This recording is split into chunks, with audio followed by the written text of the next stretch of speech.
Ministerios Buscando de Dios presenta al pastor Jorge Hernández Toca con un consejo de la palabra de Dios.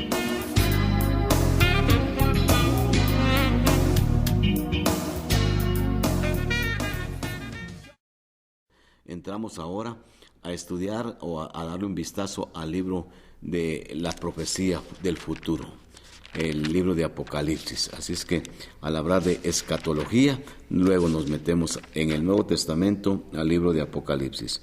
Fíjese que Apocalipsis es un libro bien bonito, bien ordenadito. A veces nos asusta por los términos que tiene, por los tipos, las figuras, pero la misma Biblia interpreta muchas cosas, así es que vale la pena. Fíjese que inicialmente Apocalipsis 1:19 nos dice cómo está dividido el libro. Escribe 1, las cosas que has visto; 2, las cosas que son; y 3, las cosas que han de ser después de estas. Si usted lee Apocalipsis capítulo 1, ¡qué belleza de capítulo, hermano! Ahí nos pone la primera parte de Apocalipsis, el capítulo 1, las cosas que has visto. Una visión de Jesús, sus características del Señor Jesús. Es una cosa linda, hay figuras, pero se entienden. Por ejemplo, dice, fíjese que el Señor Jesús estaba en medio de 7 candeleros y tenía 7 estrellas en su mano. Y usted dice, eso sí es difícil de interpretar, pero si el mismo libro, el mismo capítulo lo explica. Las 7 estrellas que tiene en su mano son los 7 ángeles, dice, los pastores, los líderes de la iglesia. Y cuando menciona los otros 7, habla de las 7 iglesias. Eso es lo que nos está mencionando.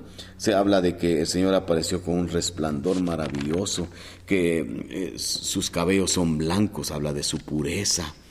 Así lo va entendiendo usted, que es sencillo, no es súper inentendible. Él es el alfa y el omega. Pues alfa y omega es la primera y la última letra del alfabeto griego. Entonces está diciendo, Él es primero, es último. Él está siempre ha existido. Su cabeza y sus cabellos eran blancos, como blanca lana. ¿Qué mira usted el blanco? Pureza, hermano, la pureza del Señor. Y así está toda la presentación del Señor. Después dice en 1:16, en su derecha tenía 7 estrellas, de su boca salía una espada aguda. ¿Esa espada qué es? La palabra.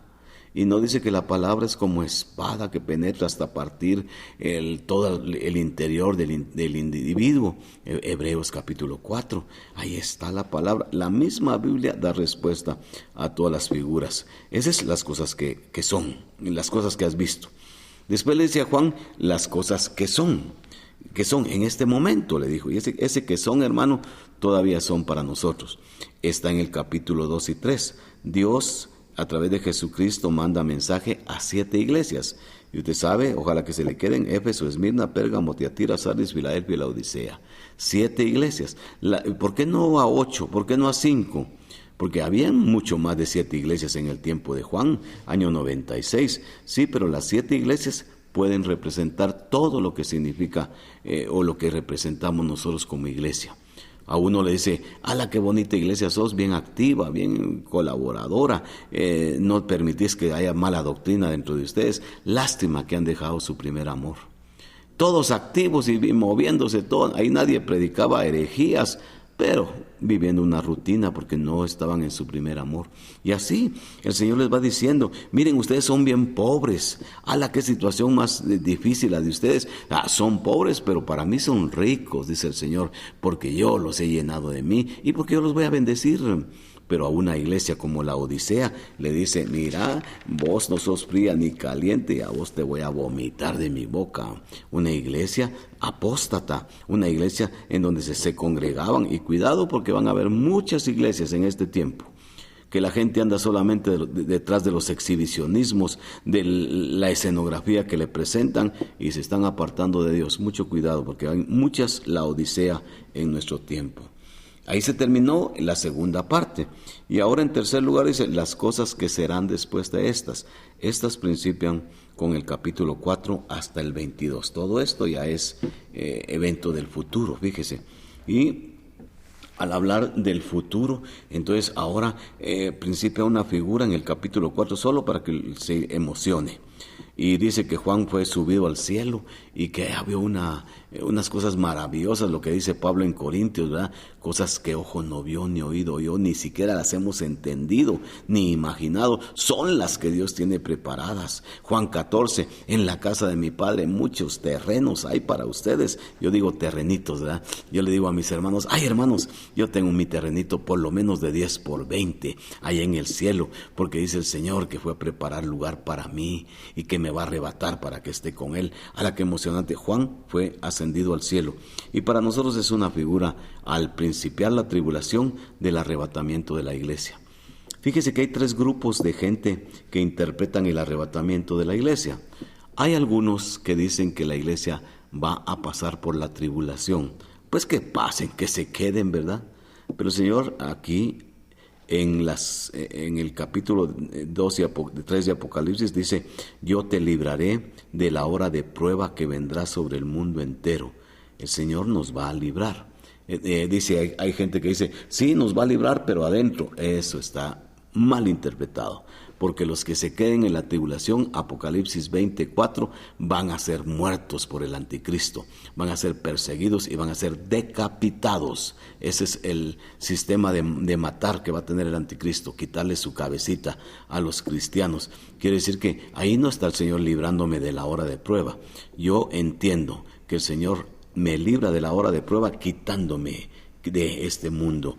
Entonces hay gente que cree que la iglesia va a pasar por la tribulación. No tienen base, pero está bien. Si ellos creen que van a pasar, que se queden.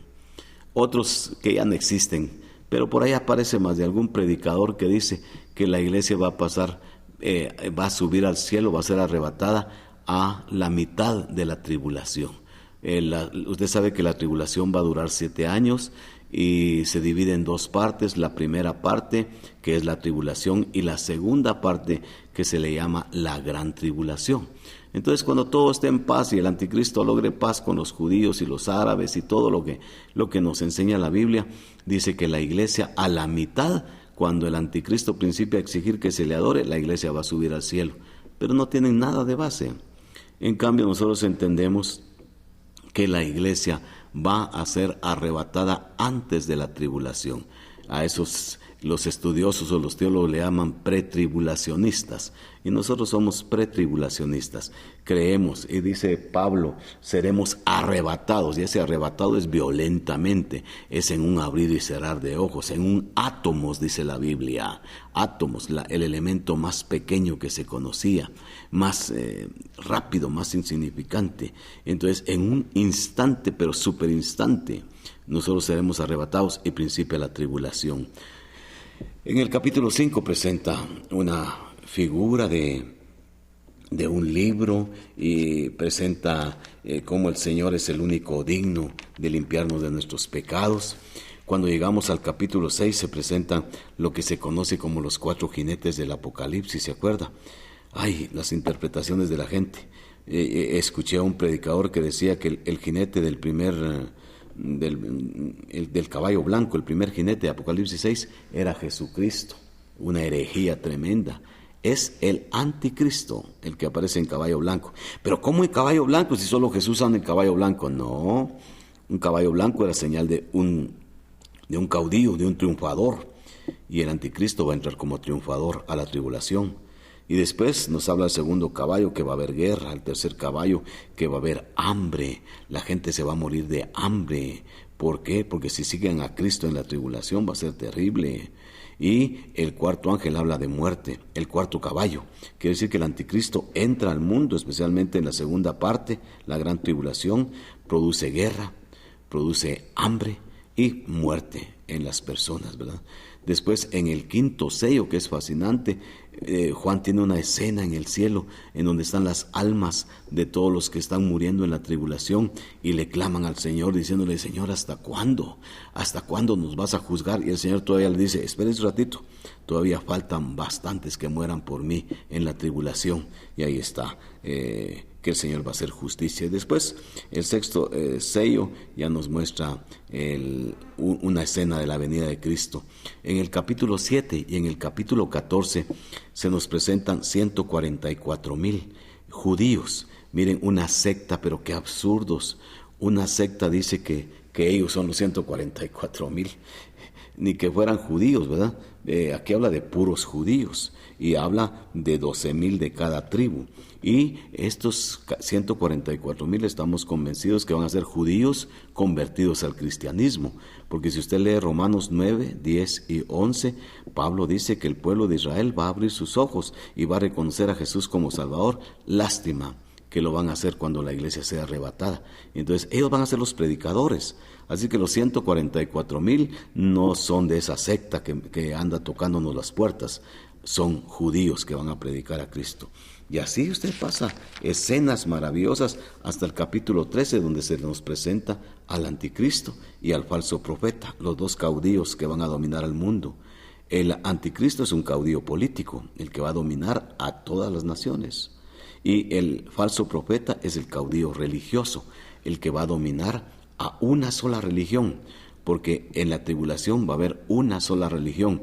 El ecumenismo está ganando terreno. Cuidado, reuniones con grupos de otras iglesias, limemos asperezas, cuidado el ecumenismo, porque va a dominar el ecumenismo y algún día van a dominar al mundo para que el falso profeta sea el líder de esa única religión en la tribulación. Bueno, ya le animé, ojalá que usted pueda estudiar más la palabra de Dios. Le deseo muchas bendiciones del Señor.